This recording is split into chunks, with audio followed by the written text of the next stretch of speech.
So this is a DIY that I have been sitting on, well, literally and figuratively. I received this chair secondhand, 4 years ago with the intention to transform it, and I have been procrastinating it ever since. And now it's finally time to DIY it.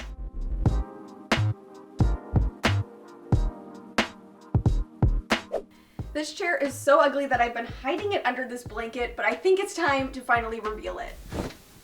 As you can see from the footage here, this chair is not in the best shape. The fabric on the seat is starting to fray. It's also very, very dirty, and don't get me started on the pattern. And then the wood of the chair, the arms and the legs also aren't in the best condition. So this chair is in desperate need of a refresh, and I know exactly what I want it to look like. I'm going to transform this chair into the high-end caned arm accent chair of my dreams. I've been inspired by these accent chairs, ones that I've found at Anthropologie, Urban Outfitters, Wayfair, and Crate and Barrel, and they can range anywhere from $400 to over $1,000. And that is way too much money to be spending on a chair, in my opinion, and I know I can DIY it for less.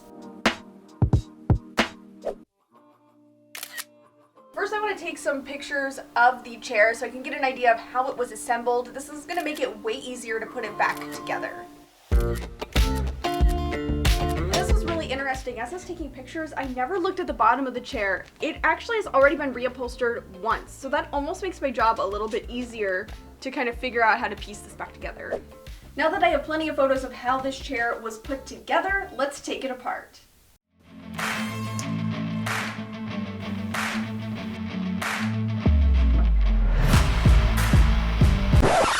Yeah, this is probably not the best way to dismantle this chair. Let's get the proper tools.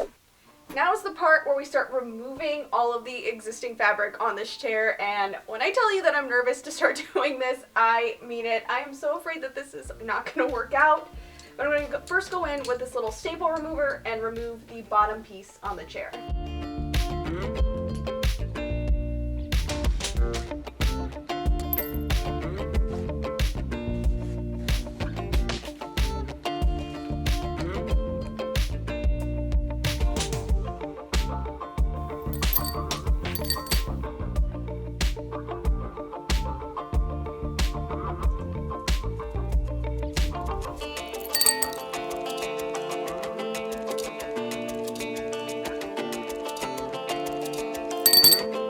All the nails are out, so let's unveil what this looks like underneath.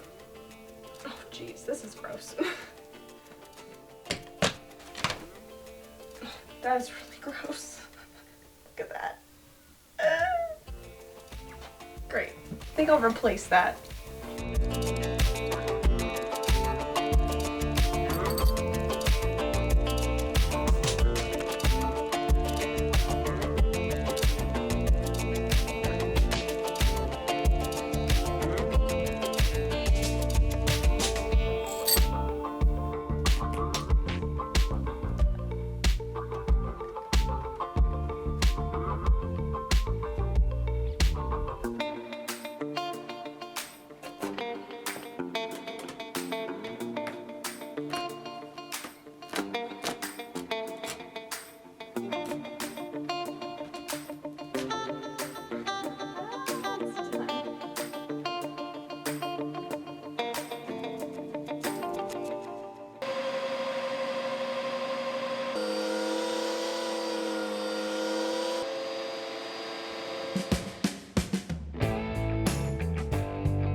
Coffee break.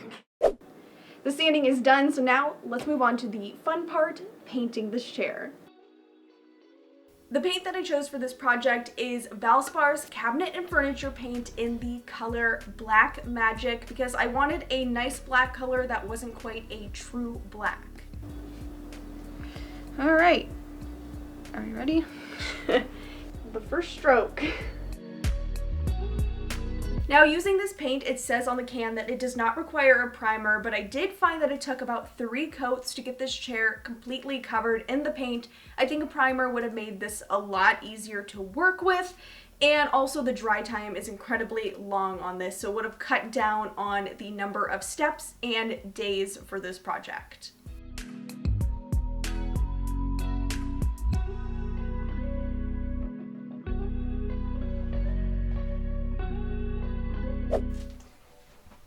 Hello, the paint is dry, and by that I mean really, really dry, as in months of drying time from then until now.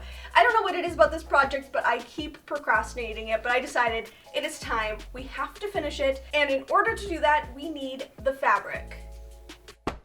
The fabric that I picked for this project is a nice sturdy upholstery fabric. I went to Joann's to pick this out, and I chose this one because I really liked that it's a nice neutral, but it's not a solid cream. There's a little bit of a texture and different color variation within it, so I thought it was just very nice. It's very classy and very reminiscent of my inspiration photos that I'm looking at for creating this piece. In this bag right here, I have the old fabric pieces. I have been hanging on to these because they are going to be essential in figuring out the pattern. That's basically what they are acting as a sewing or cutting pattern. So I'm gonna lay them out on the fabric and cut around them, and I'm gonna have my brand new fabric pieces. I am gonna leave a little extra kind of edge or seam allowance on the new fabric just in case it can always be cut away later.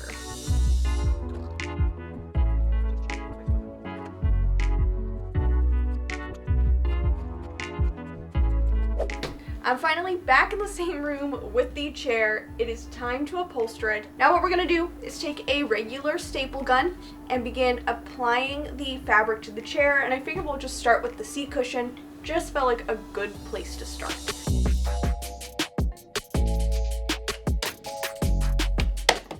Oh.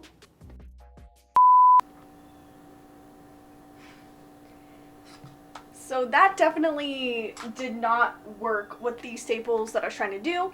I ended up doing a little extra research and found out that I need to use a JT21 staple, which is a little bit thinner than kind of your standard staple.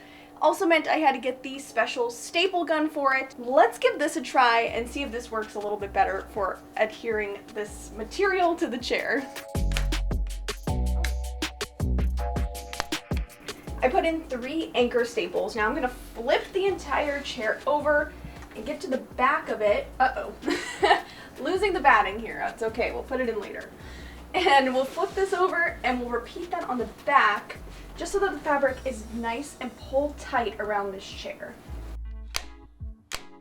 Around the legs and the excess fabric here, obviously that is way too much fabric, but the point of that is so that you're able to fold it and manipulate it to get a really nice clean seam and clean edge around each of the legs. So it might take a little bit of folding until you get the proper amount of fabric, but you want it to look nice and seamless, almost like this fabric is under the leg even though it really isn't. That was my best one yet. I'm getting the hang of it.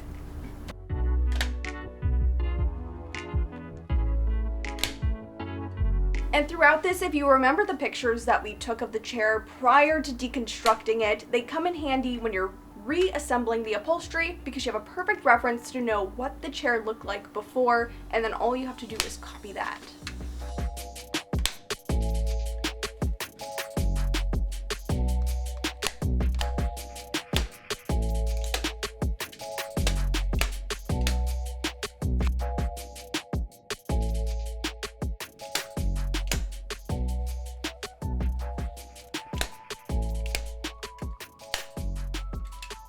The chair as it originally was had some piping for some extra detail. It makes the chair look a little bit cleaner. This is a part that I have been avoiding because I have never tried sewing piping before, but we're gonna do it today, and I picked up a packet of the piping filler cord that you need.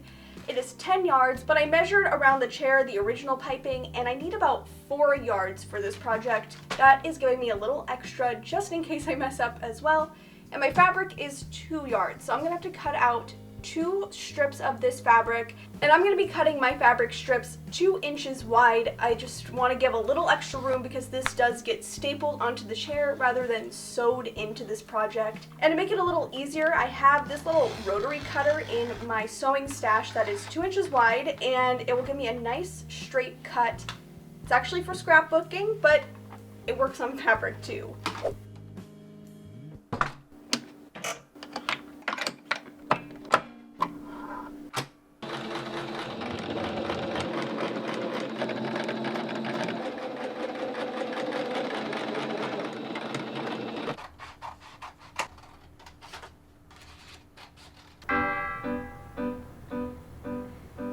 Hear ye, my first decree as upholstery queen is to add the piping.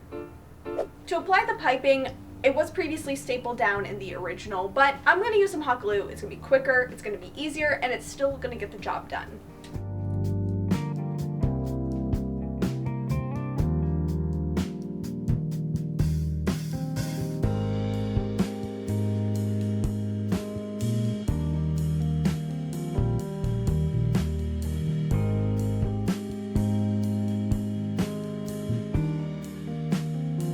Most of the upholstery is done. We have to finish up the back here. You saw this part fall out, so we're gonna try to put that right back in, which is not like the best quality, but oh well. And then the back batting piece also needed replaced. So I picked up some polyfill project fleece. It is just batting. I got the smallest bag possible. Gonna cut out a piece that fits on the back side of this chair right here. Use a little hot glue to tack it into place, and then we can finish up all of the upholstery on the chair. To finish the back, I'm going to take this back piece that I cut. I'm going to line up this here. We are going to want to put a line of staples just along the bottom. The rest will not be stapled. I promise this is the last of it. The original chair had decorative nail trim on the back, and you can go in and hammer in each individual nail head, but they do make a really helpful product for something like this, which is an entire trim strip that you only have to nail in every couple of spaces along the trim. It's quicker, it's easier. I've used this product before and I like it. It is a little bit more expensive, but I think the time savings makes it worth it. You don't want the raw edge, of course, when you're doing this, so we will be folding in that hem all the way around the chair as we nail it. I'm not sure how to exactly get the fabric nice and tight, but we'll figure that out as we go.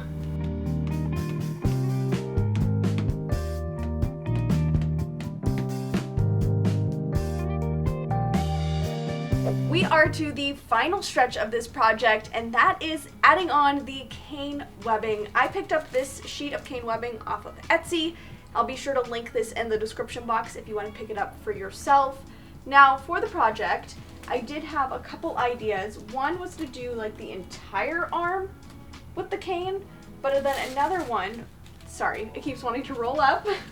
Another one would be just to fill in this spot here instead and just have it as a small detail, and I'm thinking that might be easier and the best way to go for the project.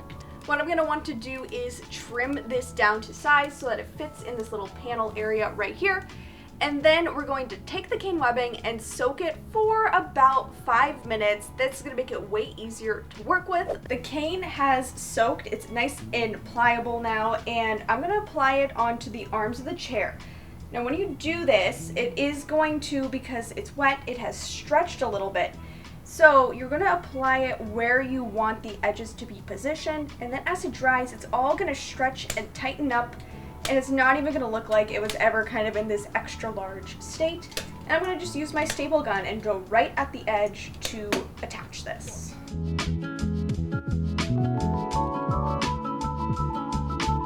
I'm going to take this reed spline now and use this to cover up the staples as well as some of the rough edges of the cane webbing. If anybody in the comments has any additional suggestions on what to do and how to perfect this for a later time, please let me know. I don't think this is gonna work. I give up. I give up. I think I need to give up. So using the reed spline definitely is not the way to do this. I think if I would have routed out an area for the cane to set in, it would have worked. I'm going to use a veneer edge banding. This is used to cover up raw edges, and I think this is going to work because it's flexible, it's easy to cut down, and it already has the adhesive on it, so it's going to make it easier to apply to the chair as well.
I am so happy with the final outcome of this chair. There were a lot of challenges to overcome, but I think I was able to pull it off and achieve something similar to my inspiration photos. Now, if you want to see a table that I created that matches this chair, I'll be sure to link that video on the screen here, along with another video that you might enjoy. And that's all I have for you today. Stay crafty, and I'll see you next time. Bye!